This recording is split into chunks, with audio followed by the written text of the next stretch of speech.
নমস্কার সবাইকে। আজকে আমরা জানবো কী করে বানাতে হয় টেস্টি টেস্টি কলার বড়া। সবার প্রথমে আমাদের আমাদের পাকা কলাগুলো নিয়ে ভালো করে চটকে চটকে মেখে নিতে হবে। যেই ব্যাটারটা তৈরি হলো সেটার ভেতরে আমাদের দিয়ে দিতে হবে সুজি, আটার সাথে দিয়ে দিতে হবে আটা। যেহেতু আমরা হেলদি বানাচ্ছি এর জন্য আমরা এখানে কোনো চিনি বা ময়দা ইউজ করবো না। তারপরে দিয়ে দিতে হবে লবণ আর দিয়ে দিতে হবে জ্যাগারি পাউডার।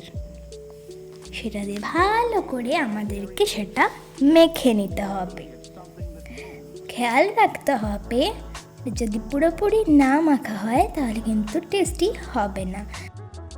এরপর আমাদের মৌরি দিয়ে সেটাকে ভালো করে মেখে নিয়ে কড়াইতে সাদা তেল দিয়ে দিতে হবে। সাদা তেল দিয়ে দেওয়ার পর ছোট্ট ছোট্ট গোলাকার আকৃতির ব্যাটারটা থেকে কিন্তু আমাদের নিয়ে তেলের মধ্যে দিয়ে দিতে হবে। অনেকগুলো দিয়ে দেওয়ার পর সেগুলো আস্তে আস্তে উলট পালট করে নিতে হবে যতক্ষণ না সেগুলো খুব কড়াভাবে ভাজা হয়ে যাচ্ছে।